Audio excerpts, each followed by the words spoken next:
إن الذين آمنوا وعملوا الصالحات كانت لهم جنات الفردوس نزلا خالدين فيها لا يبغون عنها حولا قل لو كان البحر مدادا لكلمات ربي لنفد البحر قبل أن تنفد كلمات ربي ولو جئنا بمثله مددا. بسم الله الرحمن الرحيم. السلام عليكم ورحمة الله وبركاته. Alhamdulillahi Rabbil Alamin. Wassalatu wassalamun ala nabiyyina Muhammadin wa ala alihi wa ashabihi ajma'in. Amma ba'd. Alhamdulillah, segala puji bagi Allah Subhanahu wa ta'ala yang senantiasa memberikan kita taufik dan hidayahnya sehingga kita bisa mengerjakan segala kewajiban dan ketaatan kita kepada Allah Subhanahu wa ta'ala.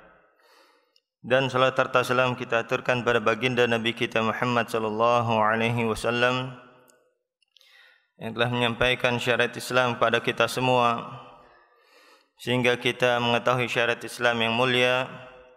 Apabila seorang hamba mengamalkan syariat Islam yang dibawa oleh Rasulullah SAW, maka Allah Subhanahu wa ta'ala akan memberikan kepadanya kebahagiaan hidup di dunia dan juga di akhirat.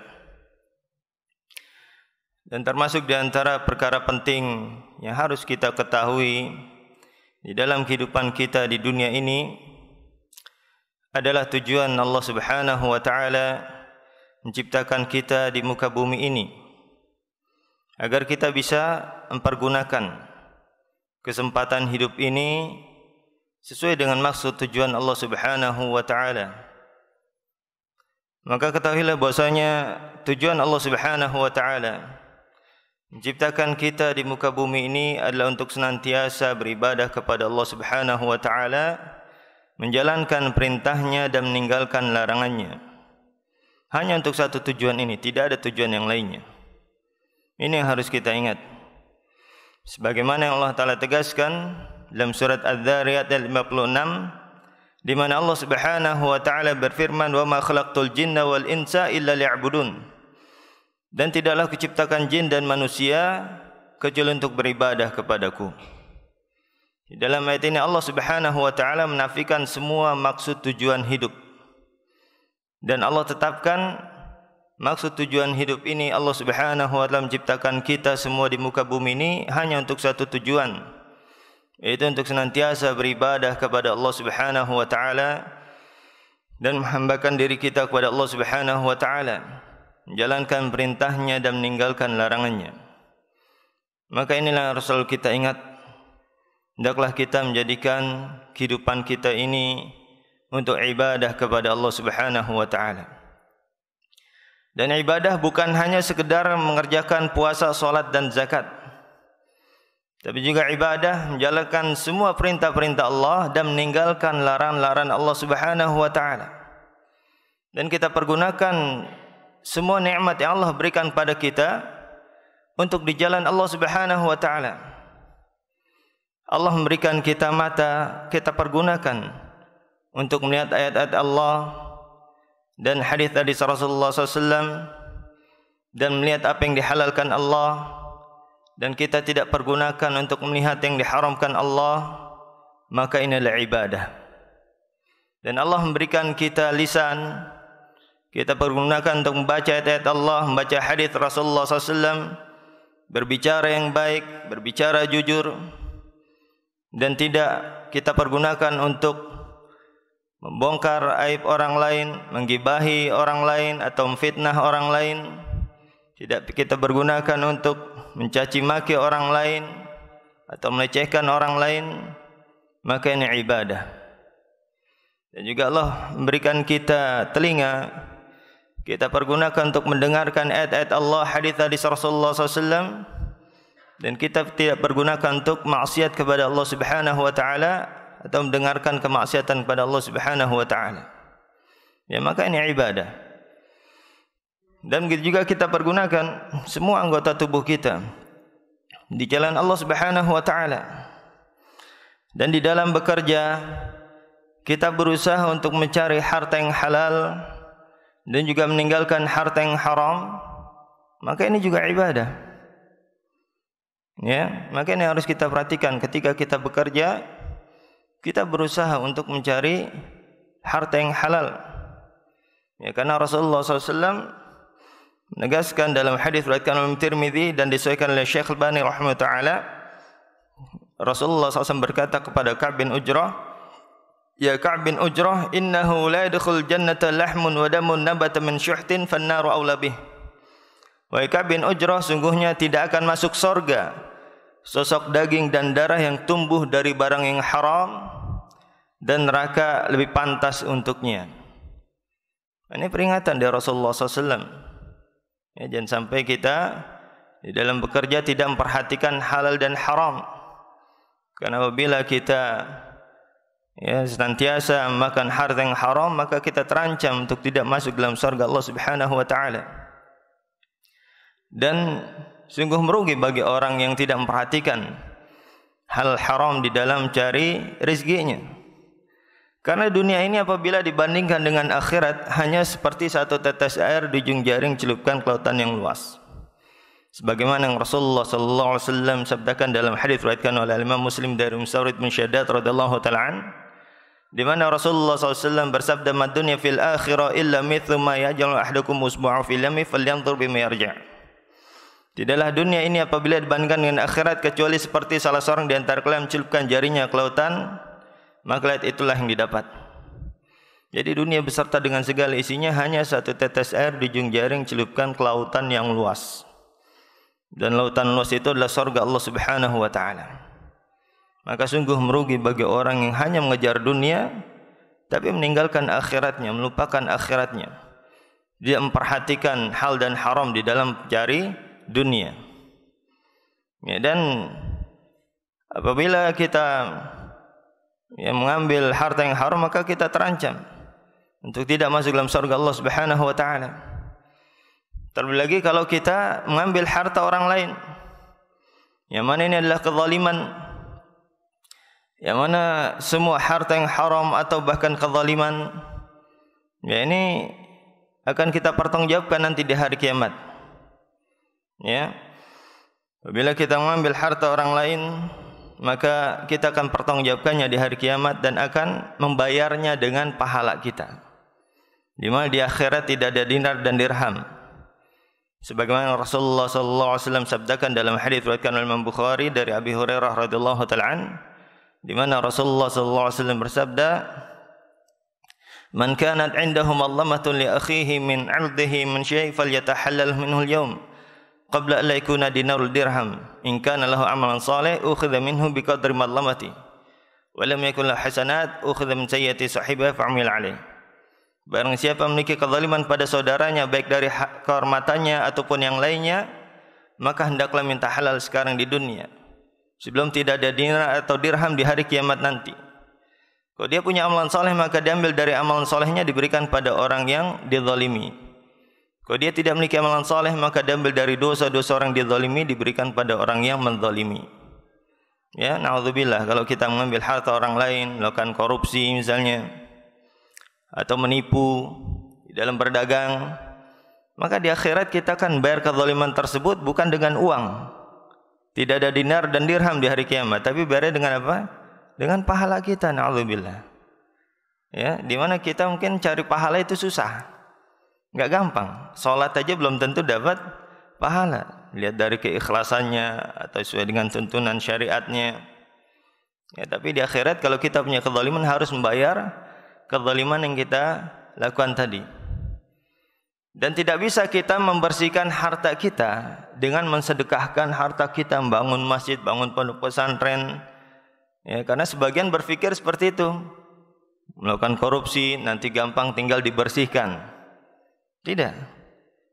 Ya, ketika kita membangun masjid, bangun pondok pesantren atau bersedekah dengan harta yang haram, sedekah kita tidak diterima di sisi Allah Subhanahu wa taala. Berdasarkan sabda Rasulullah SAW diriwayatkan oleh Imam Muslim, "Innallaha thayyibun la yaqbalu illa thayyiban."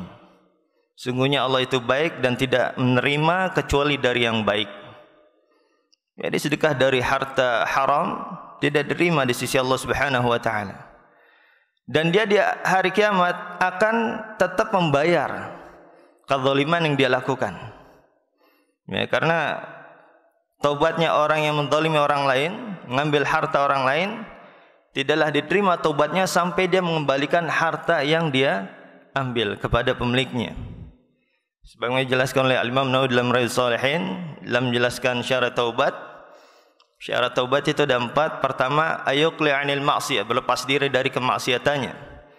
Ayandama 'ala fi'liha, menyesali kemaksiatan yang dia lakukan, kezaliman yang dia lakukan. Ayazima alla ya'uda ilaiha abada, dan berniat untuk tidak mengulanginya lagi. Dan yang keempat, ayabra min haqqi sahibiha. Syarat taubatnya kalau berkaitan dengan orang lain, berlepas diri dari hak orang lain. In kanat malan aw nahwu raddahu ilai. Kalau berupa harta yang diambil, maka harus dikembalikan. Ya, jadi syarat taubat mengambil harta orang lain tidak ada syarat taubat kecuali dengan mengembalikan harta yang dia ambil. Enggak bisa dia bersihkan bangun masjid, bangun pondok pesantren, santuni fakir miskin, anak yatim. Ya, infaknya tidak diterima dan di akhirat dia tetap mempertanggungjawabkan harta yang diambil, kezaliman yang dilakukan kepada saudaranya. Dia akan bayarnya dengan pahalanya. Ya, na'udzubillah. Maka harus kita perhatikan di dalam cari harta di dunia ini, hendaklah memperhatikan halal dan haramnya. Dan ini adalah ibadah. Ya, di mana Allah Subhanahu wa taala merintahkan kita dan bahkan menciptakan kita hanya untuk satu tujuan ini. Senantiasa perhatikan syariat Allah Subhanahu wa taala di dalam kehidupan kita. Semua nikmat yang Allah berikan pada kita, kita pergunakan sesuai dengan syariat Allah Subhanahu wa taala. Inilah ibadah. Sebagaimana juga yang Allah taala perintahkan kepada Rasulullah SAW dan juga kepada kita semua. Sebagaimana di dalam surat Al-An'am ayat 162, di mana Allah Subhanahu wa taala berfirman, "Qul inna salati wa nusuki wa mahyaya wa mamati lillahi rabbil alamin."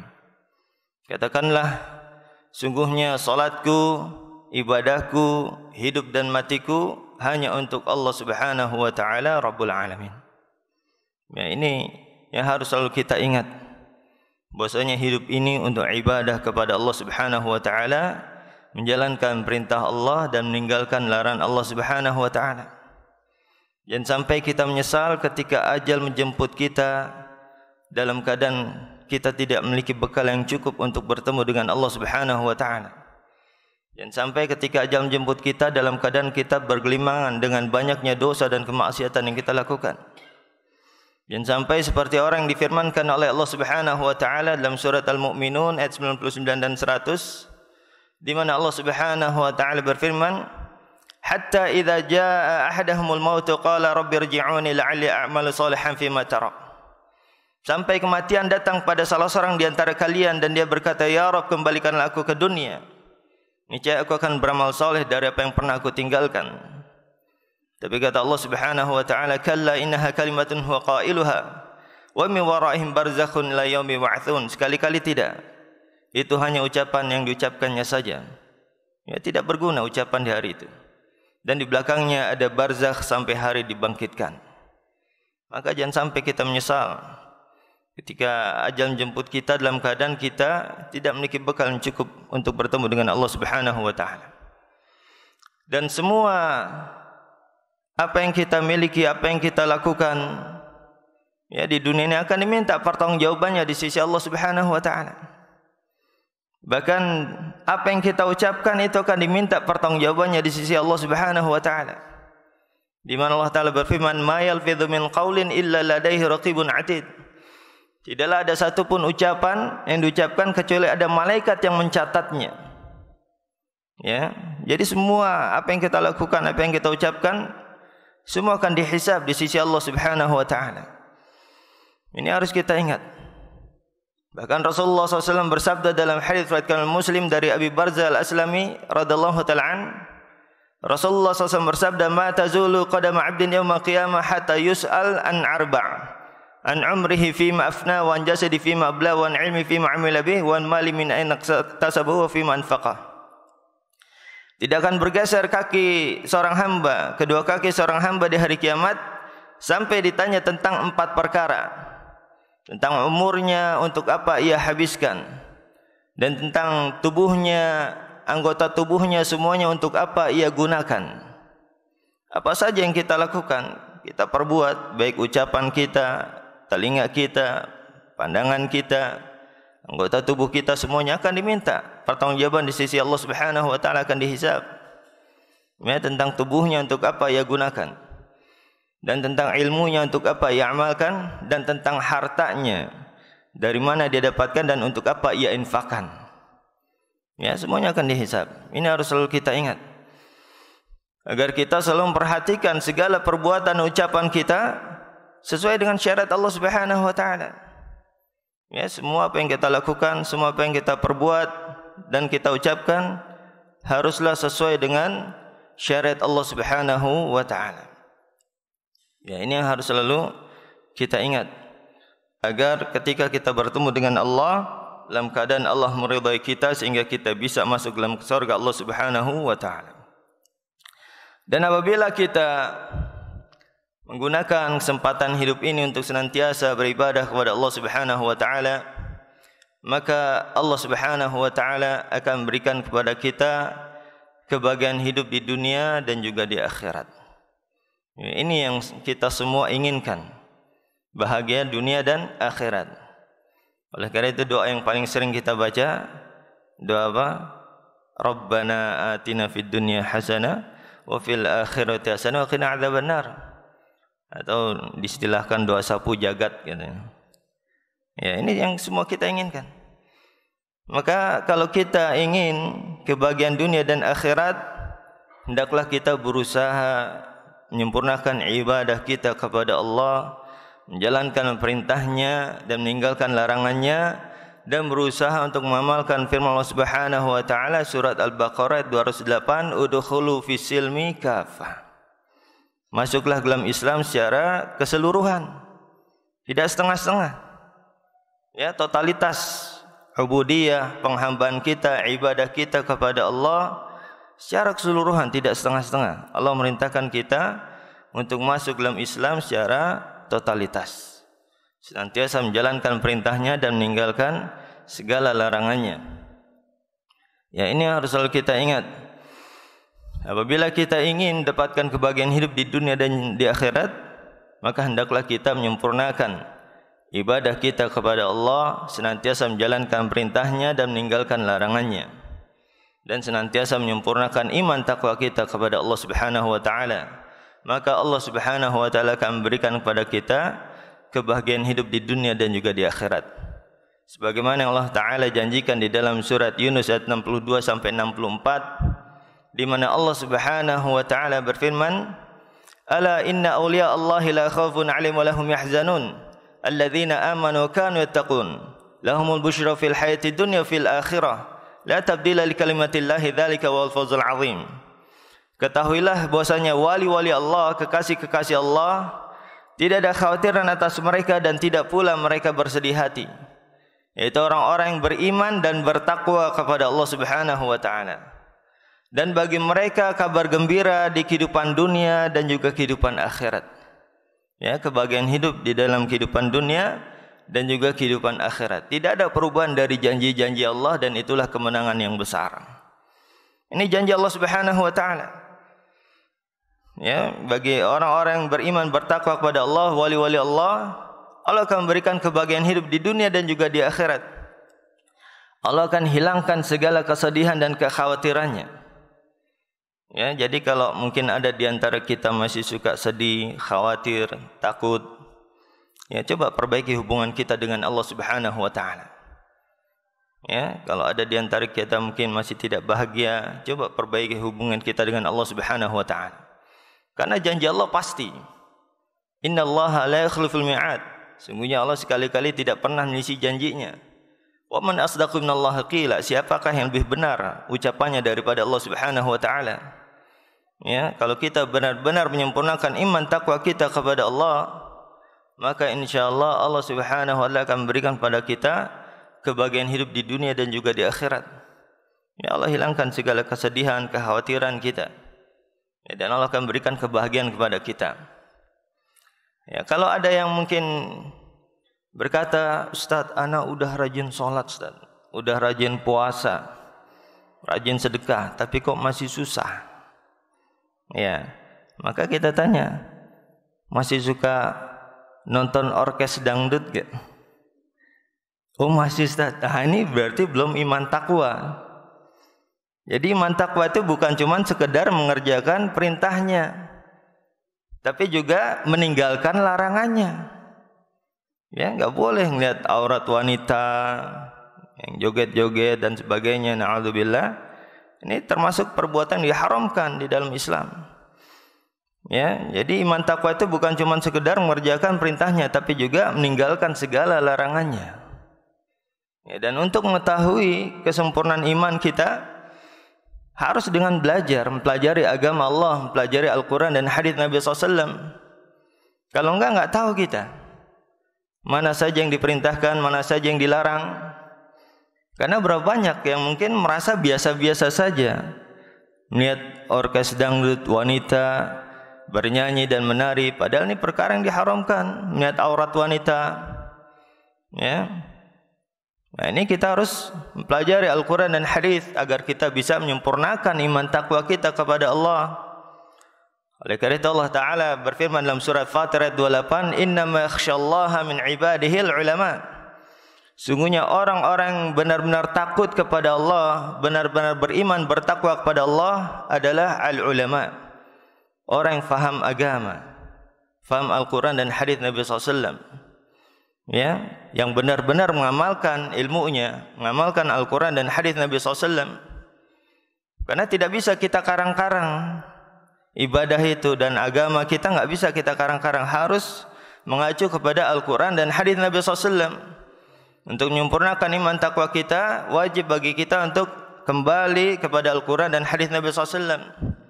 Oleh karena itu Allah Ta'ala berfirman di dalam surat Al-Baqarah ayat kedua, dzalikal kitabu la raiba fihi hudal lil muttaqin. Yaitu itulah kitab Al-Quran, tidak ada keraguan padanya, petunjuk bagi orang bertakwa. Jadi kalau kita ingin menjadi orang bertakwa, wajib bagi kita untuk mempelajari Al-Quran dan hadis Nabi SAW.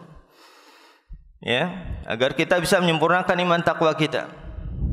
Maka kalau kita bisa menyempurnakan iman takwa kita, yaitu dengan mempelajari agama Allah, mempelajari Al-Quran dan hadis Nabi SAW, maka janji Allah pasti Allah akan berikan kebahagiaan hidup di dunia dan juga di akhirat.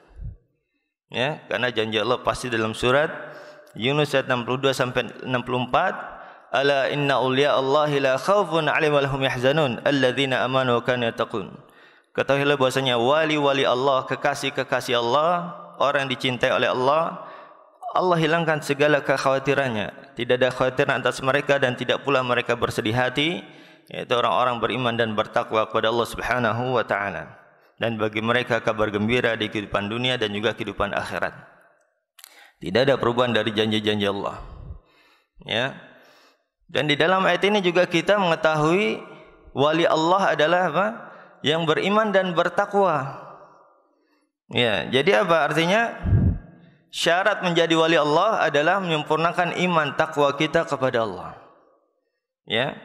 Bukan yang namanya wali itu harus bisa melakukan keanehan-anehan, harus bisa terbang di udara atau bisa berjalan di air misalnya. Tidak. Ya. Artinya apa? Apabila kita bisa menyempurnakan iman takwa kita kepada Allah, maka insyaallah kita bisa menjadi salah satu dari wali-wali Allah. Ya, dengan apa? Dengan ilmu. Dengan mempelajari agama Allah, maka insyaallah kita bisa menjadi kekasih Allah, menjadi wali Allah apabila kita bisa menyempurnakan iman takwa kita kepada Allah Subhanahu wa taala. Ya, karena syaratnya wali atau kekasih Allah adalah yang bisa menyempurnakan iman takwanya kepada Allah. Bahkan Al-Imam Syafi'i mengatakan, idza ra'aita ar-rajula yatiru fis sama wa yamshi 'alal ma' fala taqtar hatta tu'rid amrahu ila al-kitab wa sunnah. Apabila kalian melihat ada seorang terbang di atas langit dan berjalan di atas air, maka janganlah kalian tertipu sampai kalian menimbang perkaranya dengan Al-Quran dan hadis, dengan Alkitab wa sunnah. Ya, semuanya kembali kepada Al-Quran dan sunnah. Kalau dia seorang yang menjalankan syariat Allah, menjalankan Al-Quran dan sunnah, maka dia adalah wali-wali Allah Subhanahu wa taala. Tapi kalau tidak, maka dia bukan wali Allah walaupun mungkin dia bisa terbang atau berjalan di air. Ya, ini pendapatnya Imam Syafi'i rahimahullah taala, pandangannya Imam Syafi'i rahimahullah taala. Bahasanya wali Allah adalah yang mengamalkan Al-Quran dan hadis Nabi sallallahu alaihi wasallam. Ya, ini janji Allah Subhanahu wa taala di dunia. Allah akan berikan kebahagiaan kepadanya.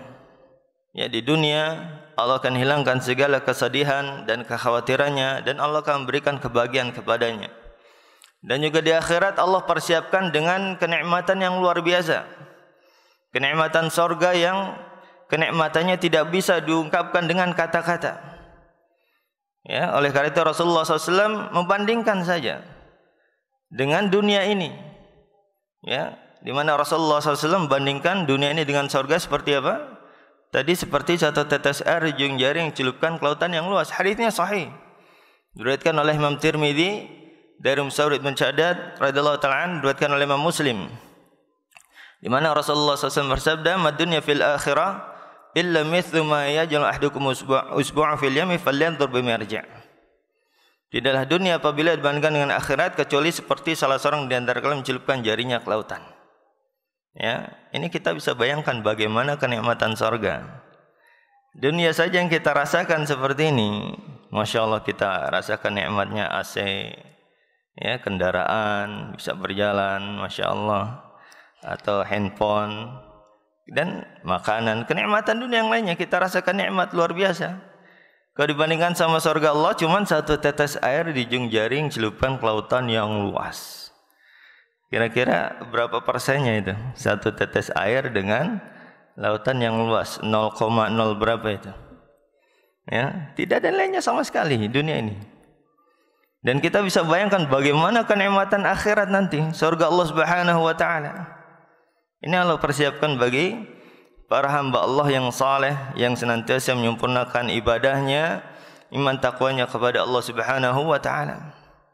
Ya, kalau kita bayangkan kita di dunia ini punya rumah besar, mobil mewah, harta melimpah, istri yang cantik, suami yang ganteng, Masya Allah, bahagia sekali. Itu baru dunia. Kalau dibanding sama akhirat berapa? Cuma satu tetes air di ujung jaring celupkan ke lautan yang luas. Ya, bagaimana dengan akhiratnya surga Allah Subhanahu wa taala? Ya. Kemudian dari hadis ini kita ambil pelajaran. Sungguh merugi bagi orang yang cuma mengejar dunia, yang hanya mengejar dunia tapi melupakan akhiratnya. Karena dia hanya mengejar sesuatu yang sangat sedikit, yang tidak ada artinya sama sekali apabila dibandingkan dengan akhirat. Dan dia meninggalkan akhirat, tidak akan mendapatkan kebahagiaan di akhirat apabila dia di dalam mencari dunianya tidak memperhatikan halal dan haramnya. Ya, maka harus kita perhatikan di dalam cari rezeki, perhatikan hal dan haramnya. Dan sampai kita tidak memperhatikan hal dan haramnya, karena itu akan menjadikan kita terancam tidak masuk dalam surga Allah Subhanahu wa taala, na'udzubillah. Ya. Dan andaikan kita mencari dengan harta dengan cara yang halal pun, Allah akan berikan kepada kita.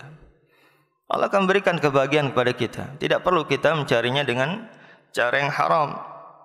Ya, jangan sampai kita menyesal hanya mengejar dunia yang hanya sedikit, yang kenikmatannya tidak ada artinya kalau dibandingkan dengan akhirat. Satu tetes air dengan lautan yang luas, coba bayangkan.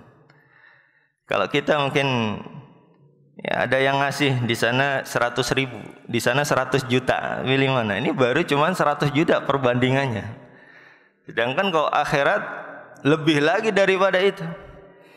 Ya, pasti kita yang mempunyai pikiran yang benar akan mencari yang lebih baik. Ya, dan akhirat wa ma 'indallahi khairu wa abqa, dan apa yang di sisi Allah lebih baik dan lebih kekal. Ya. Dan dari hadis ini kita juga mengambil pelajaran, ya, untuk dunia saja yang kecil ini kita rela bersusah payah, banting tulang pagi siang sore malam, menahan hawa nafsu kita, menundukkan hawa nafsu kita, menyabarkan diri kita, dibentak-bentak atasan, sabar. Bahkan Anda pernah baca lowongan pekerjaan, di antara poinnya siap bekerja di bawah tekanan. Wah, ini udah harus siap untuk mencari dunia itu. Ini untuk dunia yang cuma satu tetes air di ujung jaring celupkan ke lautan yang luas. Apalagi untuk akhirat. Kita harus mampu lagi, lebih mampu lagi untuk menundukkan hawa nafsu kita di atas syariat Allah Subhanahu wa taala, mengikuti syariat Allah Subhanahu wa taala. Allah perintahkan kita dengan amal ibadah, kita kerjakan. Allah larang kita dari perkara-perkara yang diharamkan, tinggalkan. Ya, walaupun itu sesuai dengan hawa nafsu kita, tinggalkan. Ya, dan bersabar agar kita mendapatkan apa? Kebahagiaan di akhirat nanti. Kenikmatan yang luar biasa. Ya, untuk dunia saja kita sanggup bersabar, menundukkan hawa nafsu kita. Perusahaan nyuruh kita datang jam 8, pulang sore. Berani nggak kita asal-asalan datangnya jam 10, pulangnya jam 3 misalnya, sebelum waktunya? Nggak berani. Ya, ini untuk dunia yang kecil, cuma satu tetes air ujung jaring celupkan ke lautan yang luas. Kita mengikuti semua perintah-perintah perusahaan supaya kita apa? Mendapatkan kebahagiaan dunia ini. Apalagi untuk akhirat. Allah perintahkan kita dengan perintah, ya, jangan ditinggalkan. Allah perintahkan kita dengan syariat-syariat Allah, laksanakan. Allah larang kita dari perkara yang diharamkan, tinggalkan. Perusahaan melarang kita nggak boleh pulang awal, nggak boleh telat. Berani nggak kita menyelisihinya? Nggak berani. Ya, bisa dipotong atau dikeluarkan dari perusahaan. Nah, ini Allah punya syariat, nggak boleh kita tentang. Ya, berusaha untuk kita amalkan kalau kita ingin mendapatkan surga Allah Subhanahu wa taala. Ya, jadi dari hadis ini kita ambil pelajaran, untuk dunia saja kita rela bersusah payah. Sekolah dari SD, SMP, SMA, padahal enaknya pagi-pagi tidur ya. Ya, tidur leha-leha, tapi kita bersusah payah supaya apa? Di kemudian harinya kita akan mendapatkan kehidupan yang layak, kebahagiaan hidup di dunia. Ya, kita paksakan itu. Nah, untuk akhirat begitu juga seharusnya kita berusaha untuk memaksakan diri kita hadir di majlisul ilm. Ya, karena kita nggak bisa untuk mengetahui syariat Allah, apa yang Allah perintahkan dan apa yang Allah larang, kecuali dengan mempelajari Al-Quran dan hadis Nabi SAW. Bahkan kita tidak bisa masuk surga kecuali dengan mempelajari agama Allah Subhanahu wa taala. Ya, oleh karena itu Rasulullah SAW bersabda dalam hadis riwayat Imam Tirmidzi dan Imam Muslim, "Man salaka tariqan yaltamisu fihi ilman, sahalallahu lahu bihi tariqan ilal jannah." Barang siapa yang menempuh suatu jalan untuk menuntut ilmu, maka Allah akan mudahkan baginya jalan menuju surga. Karena kalau dengan tanpa mempelajari agama Allah, berapa banyak kita tiap harinya berbuat maksiat. Di antara tadi, ya, biasa mendengarkan orkes dangdut, ya, dan yang lainnya, kemaksiatan yang lainnya. Ya, ini kalau kita tidak belajar agama, tidak mempelajari Al-Quran dan hadis, nggak paham kita larangan Allah, sehingga kita setiap hari melakukan kemaksiatan. Maka untuk masuk surga wajib bagi kita untuk mempelajari Al-Quran dan hadis. Untuk dunia saja kita bertahun-tahun belajar tiap hari. Dari jam pagi jam 8 sampai jam 12 ya Pak. Untuk akhirat kajian seminggu sekali, kadang sering absen. Ya, kalau bisa belajar agama juga setiap hari. Sekarang Masya Allah, Allah mudahkan ada radio ilmiah, ya, radio Roja atau Syiar Tauhid. Itu bisa tiap hari kita dengarkan. Ya, jadi kita agar paham apa perintah Allah, apa syariat Allah, sehingga kita bisa menyempurnakan. Ya, sehingga kita bisa masuk dalam surga Allah Subhanahu wa taala yang diibaratkan dengan lautan yang luas. Ya. Dan ini adalah kebahagiaan yang sungguhnya, Pak. Ya, Bapak-bapak, Ibu-ibu, kadang kalau kita ditanya namanya sukses bahagia itu apa sih? Oh, sukses itu Ustaz, kalau kita sudah punya rumah besar, mobil mewah, harta melimpah, istri cantik, suami ganteng, ini baru sukses. Ya, tapi saya katakan itu belum sukses, Pak. Sukses itu kalau kita sudah masuk surga. Kalau belum masuk surga belum sukses. Ya, karena apa? Kesuksesan sungguhnya itu kalau di akhirat kita masuk surga. Sebagaimana Allah Ta'ala firmankan dalam surat Al-Imran ayat 185, "Faman zuhziha 'anil nari wa udkhilal jannata faqad faz, wa mal hayatud dunya illa mata'ul ghurur." Barang siapa yang dijauhkan dari neraka dan dimasukkan ke dalam surga, maka itulah orang yang telah sukses dan beruntung. Dan tidaklah dunia ini kecuali kesenangan yang menipu. Dan Rasulullah SAW peringatkan kita dengan sebuah hadis yang harus selalu kita ingat. Hadis diriwayatkan oleh Imam Muslim dari Anas bin Malik radhiyallahu taala an, di mana Rasulullah SAW bersabda, "Yu'ta bi an'am ahli dunya min ahli nar fa yasbaghu fi an-nar sabghatan faqila lahu ra'aita khan qad hal wajata khan qad qala la wallahi ya Rabb." Didatangkan orang paling merasakan semua kenikmatan dunia. Jadi bukan cuma orang paling kaya, Pak. Dari zaman Nabi Adam sampai hari kiamat, dia paling kaya dan paling merasakan semua kenikmatan dunia. Bukan cuma orang paling kaya aja. Kalau orang paling kaya, banyak orang kaya nggak boleh makan ini, nggak boleh makan itu. Ya, banyak pantangannya. Ini enggak. Dari zaman Nabi Adam sampai hari kiamat, dia orang paling kaya dan paling merasakan semua kenikmatan dunia. Kita bisa bayangkan bagaimana kenikmatan hebat yang dia rasakan. Tapi di akhirat termasuk dari ahlun nar, penduduk neraka. Dicelupkan sekali celupan saja, diangkat lagi, enggak lama-lama, sekali celupan. Dan dikatakan kepadanya, "Apakah engkau merasakan kenikmatan wahai hamba Allah?"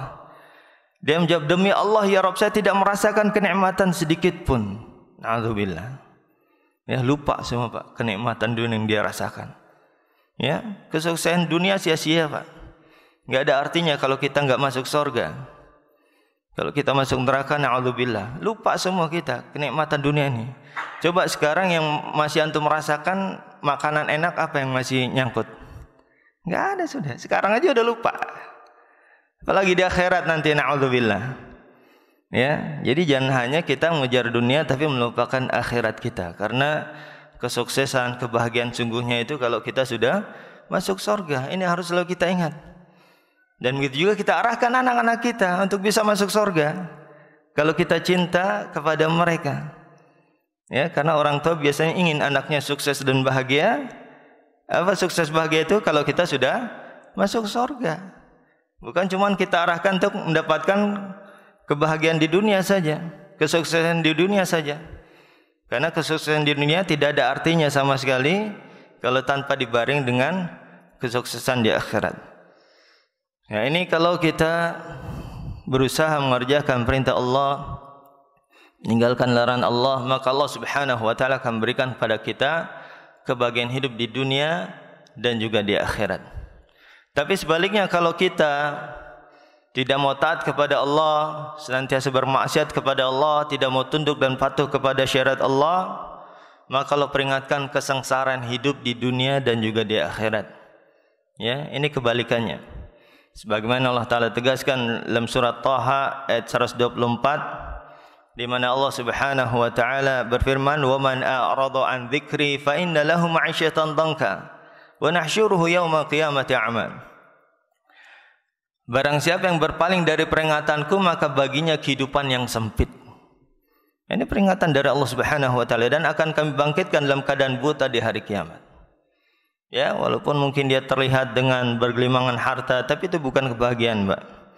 Berapa banyak orang memiliki harta tidak bahagia, merasa takut, merasa terancam, khawatir, marah-marah, enggak pernah senyum. Nah, ini tanda enggak bahagia itu, Pak. Ya. Suka ngomelin, bentak-bentak. Ini tanda orang enggak bahagia. Ya, enggak pernah senyum dan sebagainya.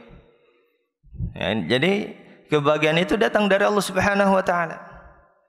Ya, bukan dengan banyaknya harta.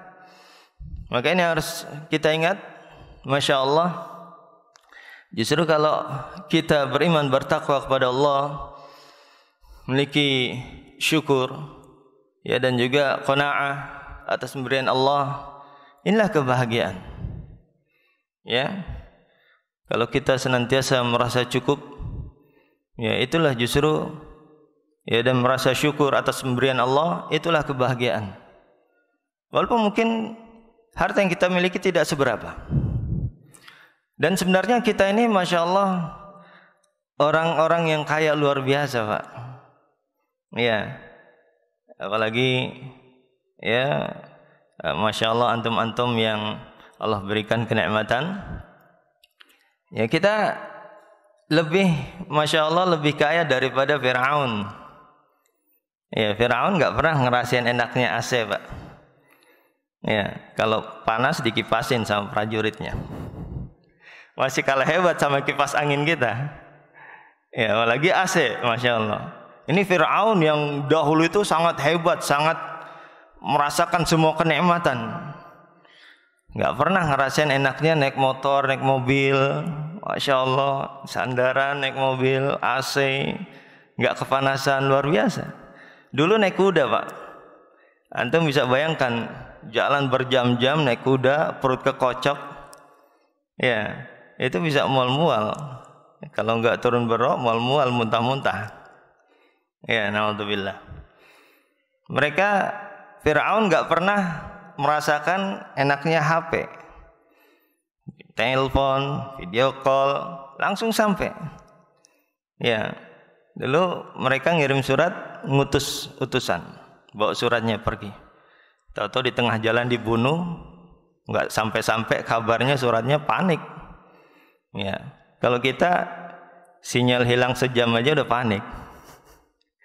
Ini Masya Allah, kenikmatan kita luar biasa, Pak. Kita ini orang hebat, orang yang sangat kaya, sangat merasakan kenikmatan dunia. Ya, kadang kitanya aja nggak bersyukur. Kalau kita nggak punya rasa syukur, berapapun harta yang kita miliki tidak akan cukup. Rasulullah SAW bersabda dalam hadis riwayat Bukhari, "Lau kana libni Adam wadiyan min dhahab labtagha ila thalitha." Andaikan anak Adam punya 2 lembah emas, dia akan mencari lembah ketiga. Lembah, Pak, lembah itu di antara 2 gunung, isinya emas. 1 lembah aja ratusan juta triliun. Punya 2 lembah emas, masih cari lembah ketiga. Walayam lafa ila turab, kata Rasulullah SAW. Dan tidak akan terpenuhi hawa nafsunya kecuali dengan tanah. Udah mati baru enggak nyari-nyari lagi. Na'udzubillah. Ya. Tapi Masya Allah, orang diberikan sifat qanaah, merasa cukup dan merasa syukur atas pemberian Allah, luar biasa. Kita banyak nikmat kita, Pak. Ya, kita lebih merasakan kenikmatan daripada Fir'aun, raja di raja ketika itu. Ya, dan coba lihat kepada orang di bawah kita di Suriah, di Palestina. Ya, mereka dibantai, disiksa, na'udzubillah, hari demi hari mereka lalui dengan tangisan ketakutan. Kita Masya Allah hidup dalam ketenangan. Ini nikmat luar biasa. Ya, kalau orang memiliki rasa syukur, Masya Allah, hatinya senantiasa merasa lapang terus. Kita masih diberikan kesehatan. Ya, berapa banyak mungkin saudara kita yang diberikan ujian sakit keras, kanker jantung, kanker lever dan sebagainya. Na'udzubillah, semoga Allah menjaga kita semua dari segala penyakit dan keburukan. Ya, anak pribadi pernah, mungkin sebagian antum tahu, anak pernah sakit sampai setahun, 6 bulan terbaring di kasur, hampir meninggal saya, Pak. Kanker apa, bukan kanker, apa, pendarahan lambung. Jadi makan tuh keluar terus, makan keluar terus. Ya, dan habis mungkin 100 jutaan. Dan itu pun lambung masih belum normal seperti biasa.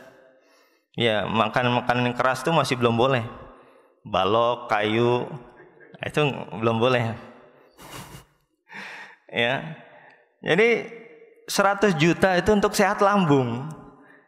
Coba antum nih yang dikasih organ tubuh yang sehat itu ratusan juta itu. Orang ada yang diuji kanker jantung, kanker lever, kanker hati dan sebagainya, ratusan juta, Pak, dikeluarin, Pak. tapi enggak sembuh. Ini pada hakikatnya kita bawa di badan kita ini ratusan juta ini. Ya. Coba antum dikasih 100 juta tapi sakit lambung, ya, pendarahan lambung, atau mau sehat tapi enggak dapat uang. Pilih mana? Pilih sehat. Ya, pilih sehat dapat uang juga, Ustaz. Ya. Ada kenalan anak direktur, uangnya banyak, Pak, tapi stroke. Na'udzubillah, ya, semoga Allah menjaga kita semua dari penyakit ini. Ya, nggak bisa apa-apa, cuma duduk aja. Bicara pun nggak lancar. Yang satu lagi nggak punya kerjaan, ya, tapi sehat. Anak tanya, mau nggak tukeran sama ini? Oh, nggak mau, nggak pakai mikir, Pak. Nggak pakai mikir. Nggak mau ditukar nih banyak uang tapi stroke, mau nggak? Nggak mau. Mendingan sehat. Karena sehat nih ratusan juta miliar antum. Kalau dikasih penyakit bisa habis semua uang antum. Na'udzubillah. Nah, ini kadang kita nggak mikir. Kesehatan nih nikmat luar biasa. Aman. Kalau kita na'udzubillah seperti saudara kita di Suriah, jangankan ya dalam keadaan perang itu, jangankan mau ganti HP, ganti motor, untuk makan aja susah, Pak. Ya, kita ini udah banyak nikmatnya luar biasa. Kalau kita memiliki rasa syukur, hati kita akan lapang terus.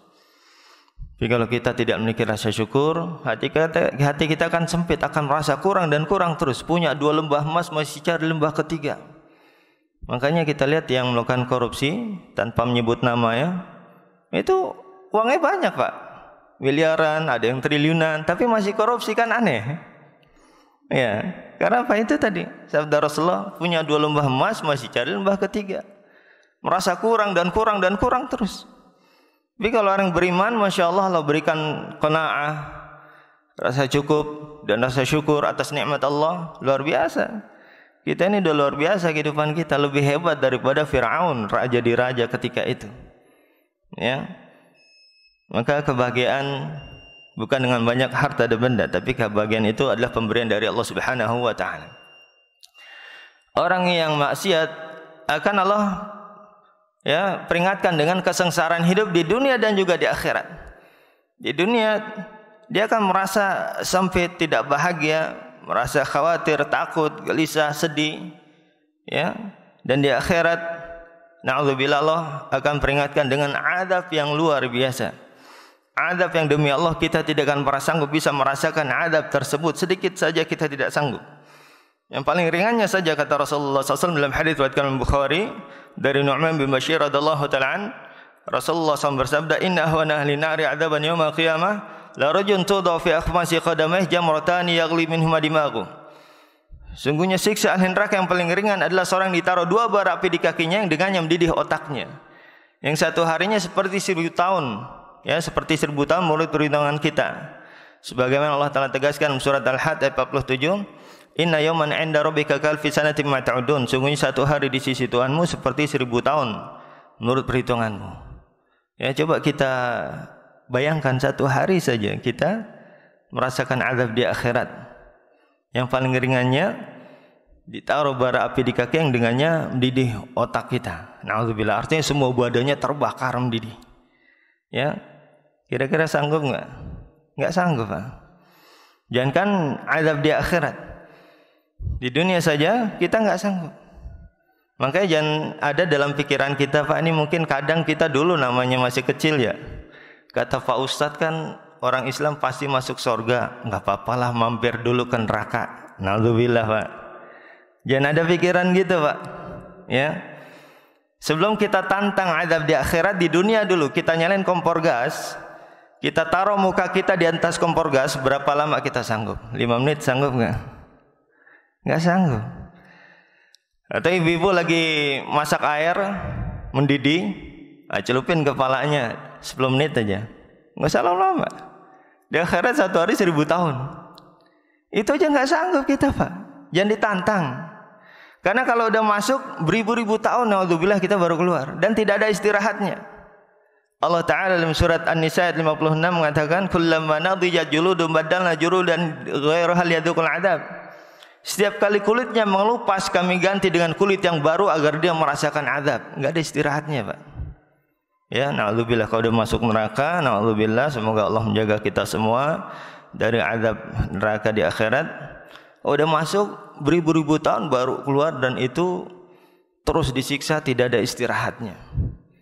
Kita ujian di dunia aja, yang nggak ada uang setahun aja bisa gila. Ini bukan disiksa loh, cuma mungkin nggak ada uang berbulan-bulan bisa stres, orang banyak stres. Ya, apalagi di akhirat dalam keadaan disiksa beribu-ribu tahun, na'udzubillah. Enggak sanggup. Ya. Kalau kita tidak sanggup merasakan azab di akhirat, ya, tidak sanggup bersabar merasakan azab di akhirat, maka hendaklah kita menyabarkan diri kita di dunia ini untuk senantiasa beribadah kepada Allah Subhanahu wa taala, menjalankan perintahnya dan meninggalkan larangannya. Karena bersabar di dunia ini lebih ringan, Pak, daripada bersabar di akhirat. Sabarnya kita di dunia cuma apa? Menundukkan hawa nafsu kita, mengikuti syariat Allah, itu aja. Ya, jalankan perintahnya, meninggalkan larangannya, sabar, Pak. Sebentar aja kita di dunia sabar, tinggalkan maksiat. Sabarnya sampai kita meninggal. Kalau besok meninggal, ya besok kita sabar sampai besok. Ya. Jadi kalau kita ingin masuk surga Allah, ya hendaklah kita bersabar, ya, menjalankan perintahnya dan meninggalkan larangannya.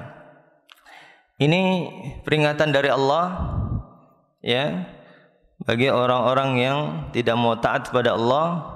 Allah peringatkan dengan kesengsaraan hidup di dunia dan juga di akhirat. Jadi tinggal pilih.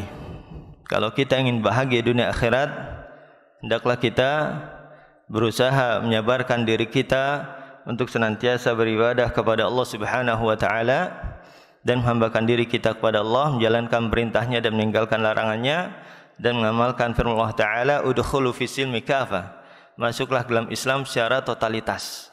Maka Allah akan berikan kepada kita kebahagiaan hidup di dunia dan juga di akhirat.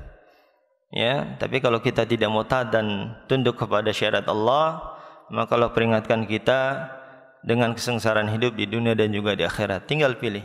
Ya, semuanya kembali kepada kita.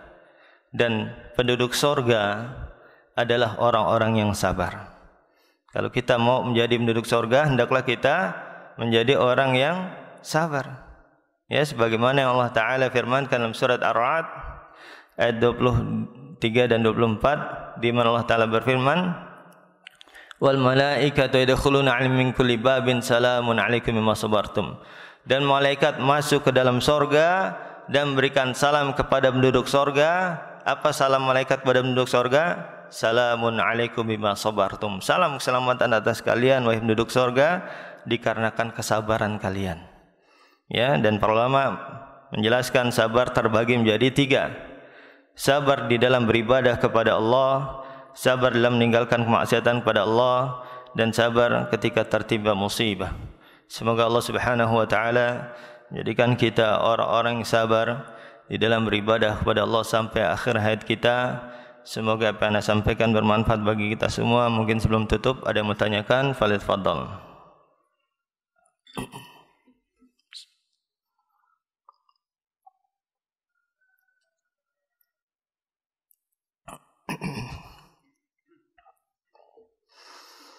Ya, tafadhal.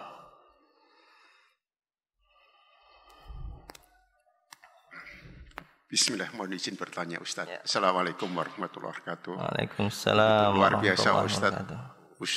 Syarat dan maitohnya bagi saya khususnya yang sudah sepuh-sepuh Ustaz.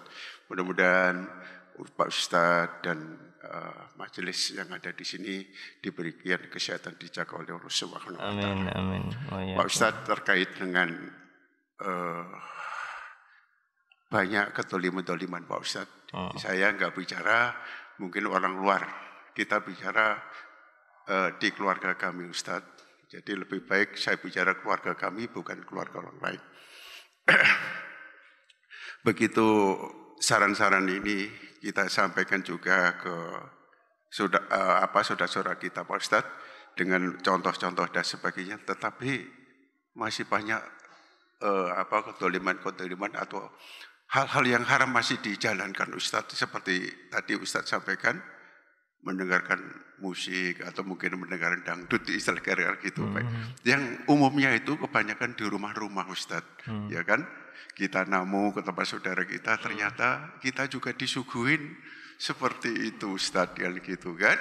Nah itu, mohon saran Ustadz. Terus terang miris di hati saya ini setiap datang ke situ tuh yang terjadi bukan apa-apa, sebetulnya ada nangis di dalam hati, Ustadz. Gitu, mohon sarannya Ustadz. Bagaimana sikap kita? Sebetulnya kita sudah sampaikan seperti ini, seperti secara halus kan. Kita cari halus dengan cara itu tadi, misalkan beliau datang ke rumah saya dengan cara ya mungkin kita setelkan tadi Ustadz sampaikan TV-TV yang sunnah dan sebagainya.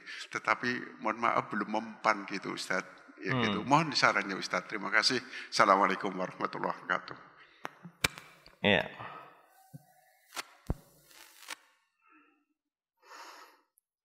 Ya, untuk masalah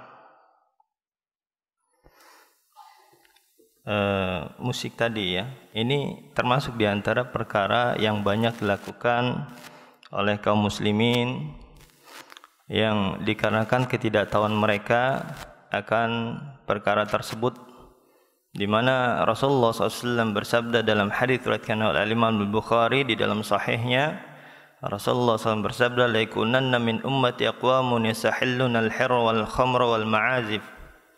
Akan ada nanti di antara umatku ya orang-orang yang menghalalkan zina, sutra, khamar dan alat-alat musik.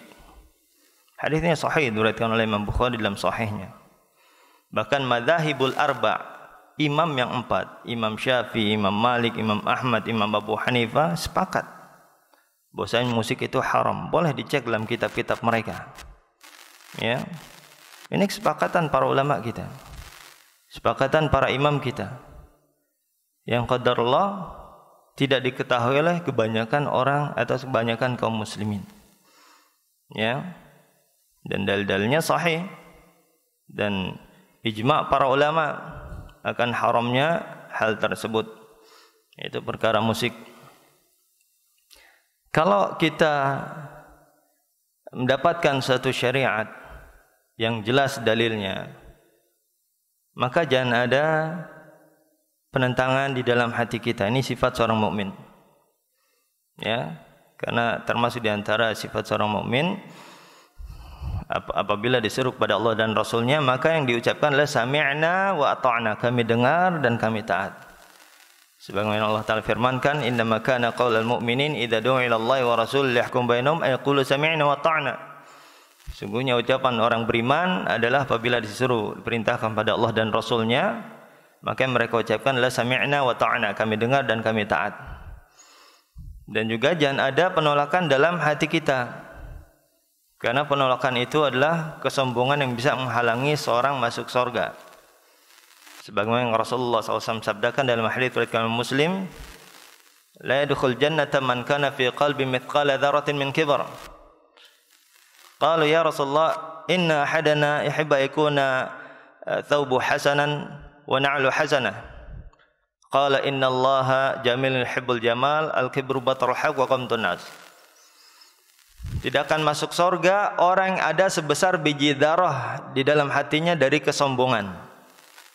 Ya Rasulullah, sungguhnya ada sahabat bertanya, ya Rasulullah, sungguhnya kita senang baju kita bagus dan juga sendal kita bagus. Kata Rasulullah, sungguhnya Allah indah dan suka akan keindahan. Kesombongan itu adalah menolak kebenaran dan merendahkan manusia. Jadi apabila ada dalil yang sahih dan juga penjelasan para ulama, ya maka hendaklah kita terima. Jangan kita tolak. Karena ini apa? Termasuk sombongan, menolak kebenaran, menolak dalil, termasuk sombongan. Bahkan kata Rasulullah, kalau ada sebesar biji dzarrah dari kesombongan di dalam hati kita, itu kan menghalangi kita untuk masuk surga. Na'udzubillah. Ya, jadi kita berusaha mengamalkan. Karena hidup ini untuk ibadah. Ya, kita berusaha mengamalkan dan istighfar kepada Allah apabila kita lalai. Ya, ini yang pertama yang harus Anda ingatkan. Terutama dalam masalah musik ini memang Masya Allah banyak yang belum paham, ujian yang berat mungkin bagi sebagian kaum muslimin, yang perlu kita tegaskan agar kita sami'na wa ta'na dan hidup ini untuk ibadah. Ini termasuk di antara perkara yang kita harus sabar meninggalkannya. Daripada sabar di akhirat, na'udzubillah kita diazab dengan azab yang keras dalam jangka waktu yang lama, mending kita sabar di dunia ini saja. Ya, sabarnya kita lebih ringan di dunia ini. Cuma menundukkan hawa nafsu kita, mengikuti syariat Allah, menjalankan perintahnya, meninggalkan larangannya. Ya. Kemudian ada pun terkait dengan pertanyaan, kita berusaha mendakwahi sesuai dengan kemampuan kita, dengan ucapan-ucapan yang baik. Allah saja merintahkan Musa dan Harun untuk berbicara dengan lemah lembut kepada Fir'aun, yang mana kita tahu Fir'aun adalah kufur kepada Allah, orang kafir, bahkan mengaku Tuhan, ya, bahkan merintahkan Bani Israel untuk beribadah kepadanya, bahkan membunuh Bani Israel bagi siapa saja yang menentang perintahnya, tidak mau beribadah kepadanya. Allah masih merintahkan Musa dan Harun untuk berkata lemah lembut kepada Fir'aun. Sebagaimana Allah Ta'ala tegaskan dalam surah Taha ayat 44, di mana Allah Ta'ala berfirman, idhaba ila fir'auna innahu tagha faqul lahu qawlan layna la'allahu yatadzakkaru yakhsha. Pergilah wahai Musa dan Harun pada Fir'aun, karena sungguhnya dia melampaui batas, dan berkatalah dengan ucapan yang lemah lembut, ya, semoga dia mendengar dan takut kepada Allah. Kepada Fir'aun saja kita diperintahkan untuk berbicara lemah lembut, apalagi kepada saudara kita. Dan ini penting, ya, penting. Kenapa? Karena kalau nasihat disampaikan dengan cara yang baik, maka kemungkinan besar akan diterima. Tapi kalau nasihat disampaikan dengan merendahkan, ya gimana sih kamu ini kan haram, ini jelas haram, nggak boleh, hati-hati. Dengan nada yang tinggi, ini akan kemungkinan kecil untuk diterima. Dan yang penting dari itu kita meluruskan niat dulu di dalam nasihati. Ya, kita meluruskan niat, kita cinta kepada saudara kita ingin saudara kita dijauhkan dari azab Allah dan mengamalkan syariat Islam. Ya, ini harus kita luruskan. Di dalam nasihat ini penting, ya. Bukan agar kita memberitahukan padanya kita yang paling paham syariat. Ya, karena nanti keluarnya dari mulut tuh beda. Kalau kita ikhlas niat menasihati saudara kita supaya dia mengetahui kebenaran, kembali kepada jalan yang benar dan meninggalkan maksiat sehingga terhindar dari azab Allah, itu keluarnya beda. Maaf Pak, maaf Bu, afwan, sebelumnya saya minta maaf. Diatur kata-kata itu. Tapi kalau kita ketika mau nasihati ingin menunjukkan kita yang paling paham, itu dari mulut aja udah nggak enak dengerin. Gimana sih ente kok nggak paham gini aja? Ya, ngajinya di mana sih? Itu yang dengar bukan menerima nasihat, malah pasang kuda-kuda. Ini mau apa? Mau nasihatin apa mau ngajak ribut? Ya, jadi penting dalam nasihati ucapan kita itu dijaga, dipilih-pilih kata-katanya, hati-hati, jangan sampai menyakiti perasaannya. Ini penting supaya ucapan dan nasihat kita diterima. Ya, dan tugas kita cuma menyampaikan. Inna ma'alikal balagh. Rasulullah saja cuma menyampaikan, lasta alimi musaitir. Kamu tidak dibebani untuk menguasai mereka, karena hidayah milik Allah. Innaka la tahdi man ahbabta. Sungguhnya engkau wahai Rasulullah tidak bisa memberikan hidayah kepada orang yang kamu cintai. Wa innallaha la yahdi man yasha. Sungguhnya Allah memberikan hidayah pada orang yang dikehendaki. Yang penting tugas kita menyampaikan, ya. Adapun masalah mereka mau mendapat hidayah atau tidak, maka itu urusan mereka. Ya, ini yang harus kita ingat. Dan yang harus kita ingat juga, ya, bahwasanya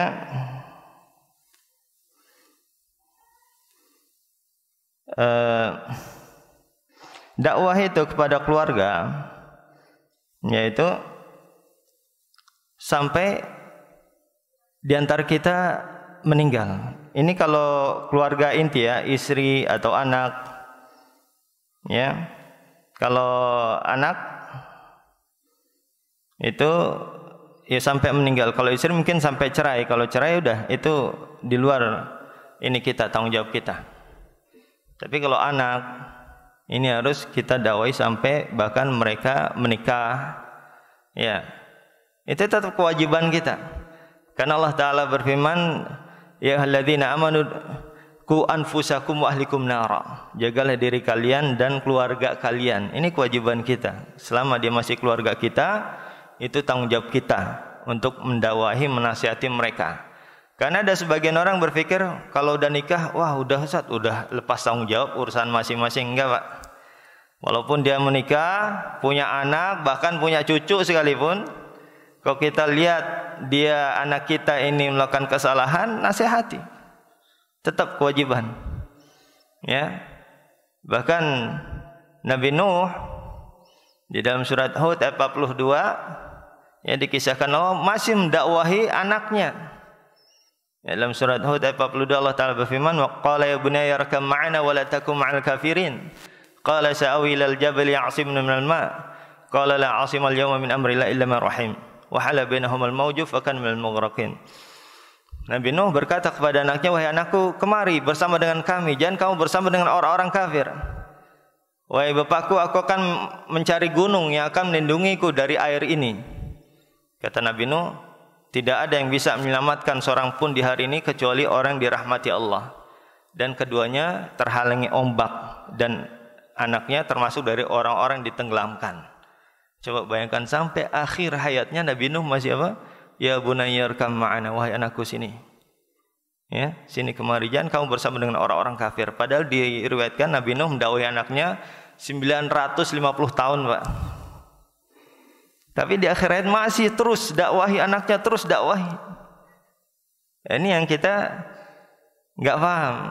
Ya, banyak dari kita udah keluarga, udahlah urusan masing-masing lah, udah lepas tanggung jawabnya. Atau anak udah bilangin, udah susah orangnya, lepas tangan. Enggak.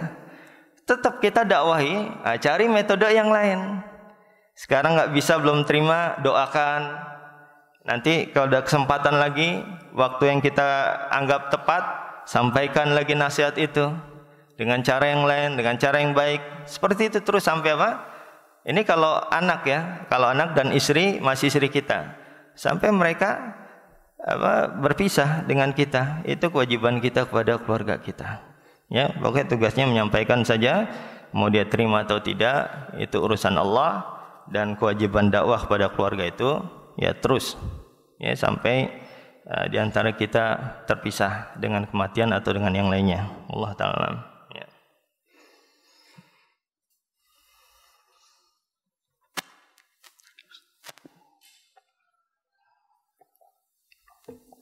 Ya, ada lagi.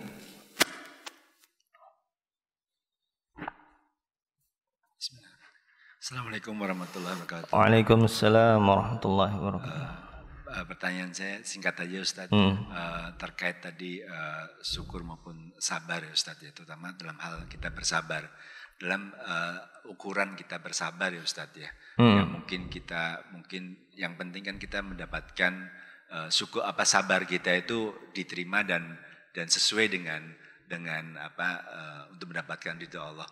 Nah, kadang-kadang kalau kita menghadapi masalah Ustaz, kita itu kan selalu ada, misalnya kita ada keluarga dan kita mencoba untuk menasihati bersabar untuk menerima kenyataan. Contohnya ada saudara kita yang baru saja kehilangan salah satu anaknya gitu ya, meninggal dunia, dan ternyata cukup lama berlarut-larut.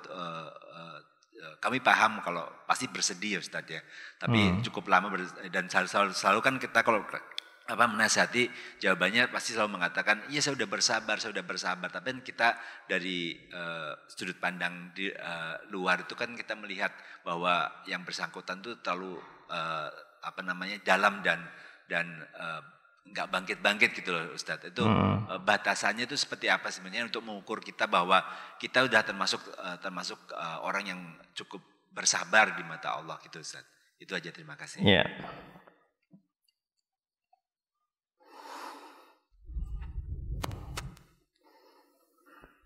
Ya, pertama definisi sabar ya yang harus kita pahami. di mana para ulama menjelaskan habsu an-nafs 'anil jaza' wa tasakhud wa habsul lisan 'anil syakwa wa habsul jawari 'an maharimillah. Sabar itu adalah menahan jiwa hati kita untuk tidak kesal dengan musibah, dengan ujian, karena ujian adalah datang dari Allah. Namanya sabar itu enggak kesal, enggak marah dengan ujian menimpanya. Itu dari hati dulu. Karena Rasulullah SAW bersabda dalam hadis riwayat Imam Tirmidzi, "Inna Allah Ta'ala idza habba qauman ibtalahum faman radiya falahu ridha wa man sakhita falahu sukh." Sungguhnya Allah Subhanahu wa taala apabila menguji suatu kaum, apabila dia ridha maka baginya keridhaan Allah, dan apabila dia marah maka baginya kemurkaan Allah. Jadi enggak boleh ketika seorang diuji kesal, wah enggak terima ini, marah-marah gitu, itu enggak boleh. Itu enggak sabar sudah. Ya, kemudian habsul lisan, nahan lisan dari berkeluh kesah. Wah, gimana nih Pak Ayah, hancur saya. Orang sabar tuh enggak kelihatan, Pak. Dia ada musibah itu enggak kelihatan dari lisan dia, dari perbuatan dia. Ya. Bahkan Allah Subhanahu wa taala ya mensifatkan orang-orang fuqara dan masakin di zaman Rasulullah SAW, itu para sahabat Nabi SAW, ya, dalam surat Al-Baqarah ayat 272, di mana Allah merintahkan, wa ma tunfiquna min khairin yuwaffa ilaikum wa antum la tudhlamun, dan apa yang kalian infakkan dari kebaikan akan diberikan kepada kalian dan kalian tidak dizalimi. Lil fuqara'il ladzina uhsiru fi sabilillahi la yastati'una darban fil ardi yahsabuhumul jahilu aghniya min ta'affuf. Dan infak tersebut bagi orang-orang fakir yang tertahan di jalan Allah, ya, yang tidak bisa untuk melakukan usaha di muka bumi. Dan orang-orang fakir itu disangka oleh orang-orang yang tidak faham mereka inilah orang-orang yang kaya, karena mereka tidak meminta-minta. Sampai namanya sabar itu enggak kelihatan orang itu punya kesusahan. Orang lain nyangkanya dia baik-baik saja, dia orang kaya, orang yang tidak membutuhkan hajat. Mereka tidak mengeluh, ya, dengan lisan mereka. Ini sabar itu sampai begitu, Pak.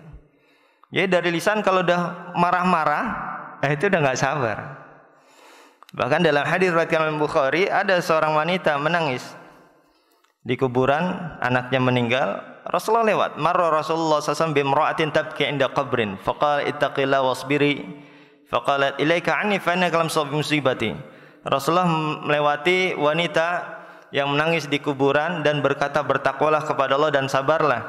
Maka kata wanita ini, pergi kamu sana, kamu tidak merasakan apa yang aku rasakan, kamu tidak diuji dengan apa yang aku diuji.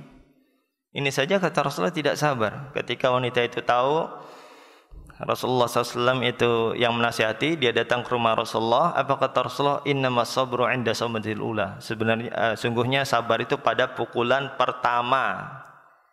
Itu hakikat sabar itu di awal kali musibah menimpa kita, disitulah hakikat sabar itu. Ya. Adapun yang setelah bertahun-tahun, ya ini udah, walaupun ya tetap wajib sabar, cuman enggak sebanding yang pertama tadi pahalanya. Justru hakikat sabar itu ketika di awal kali kita dapat musibah, disitulah kita harus menahan lisan kita dari berkeluh kesah, menahan hati kita dari kesal kepada ujian yang menimpa kita, dan menahan anggota tubuh kita dari perkara-perkara yang diharamkan Allah. Ya, mukul-mukul, teriak-teriak, atau bahkan berbuat maksiat, minum, narkoba dan sebagainya. Ini enggak sabar berarti. Ya, jadi hakikat sabar di awal kali pertama itu ada kiat-kiat sabarnya. Ya, di antaranya membaca innalillahi wa inna ilaihi raji'un, Allahumma ajirni fi musibati wa akhlif li khairin minha, dan juga membaca qaddarallahu ma syafa'al. Itu kalau baca itu udah tenang. Ini sudah Allah takdirkan dan Allah melakukan apa saja yang Dia kehendaki. Ya, itu insyaallah di awal kali kita baca itu. Dan baca doa Allahumma ajirni fi musibati wa akhlif minha, ya Allah berilah ganjaran pahala dari musibahku ini dan berikanlah ganti yang lebih baik dari musibahku ini. Allah akan ganti lebih baik kalau kita sabar. Dan ketika baca itu insya Allah akan bisa kita sabar di pukulan pertama tadi. Ya, jadi itu patokannya, menahan hati kita dari kesal, menahan lisan kita dari berkeluh kesah, dan menahan anggota tubuh kita dari perkara yang diharamkan Allah, dan itu harus di awal kali musibah itu menimpa kita, baru dikatakan sabar yang sungguhnya. Ya Allah Ta'ala. Ya lagi.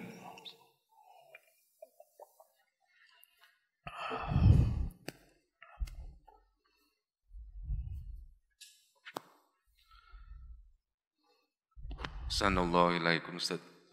Waalaikum. Terkait dengan takdir tadi Ustaz.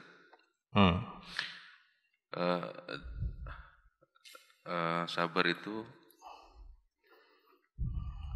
ketika ditimpa musibah ya, yang ketiga jenisnya. Nah, itu terkait dengan takdir buruk. Padahal pada hakikatnya takdir itu tidak buruk Ustaz. Bisa tolong dijelaskan terkait itu Ustaz. Karena Allah kan mungkin memberikan hikmah di balik takdir yang buruk tersebut. Barakallahu fiik.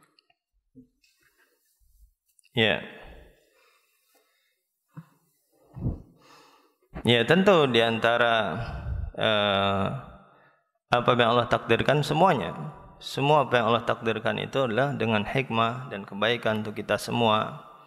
Dan pertama yang harus kita ketahui, wajib bagi kita untuk bersabar ketika tertimpa musibah, karena itu adalah takdir Allah Subhanahu wa taala, dan wajib bagi kita untuk mengimaninya.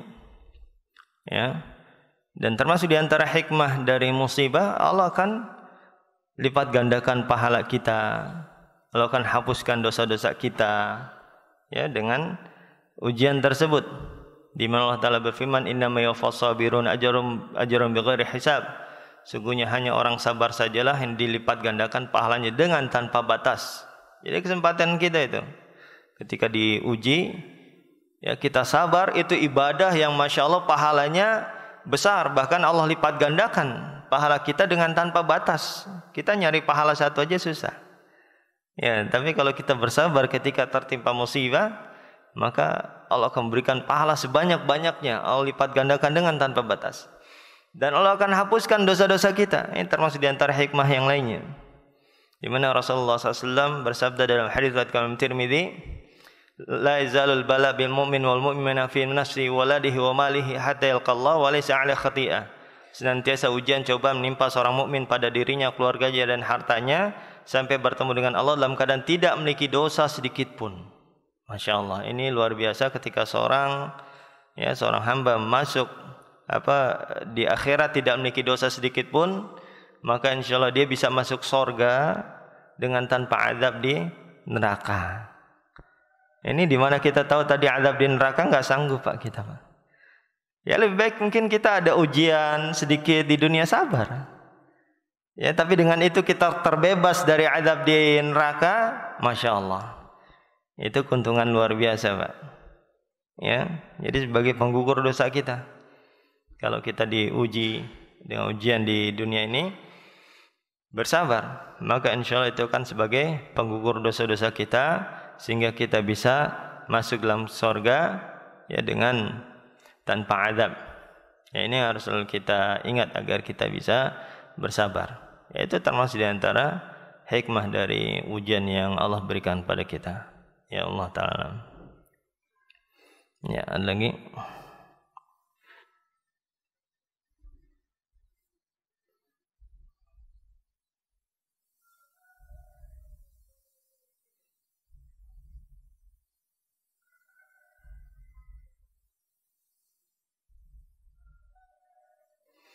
Ya, kalau tidak ada kita cukupkan ya. Kita tutup dengan doa kafaratul majlis. Subhanakallahumma wa bihamdik. Qul innama ana basyarum mithlukum yuha ilayya annama ilahukum ilahu wahid.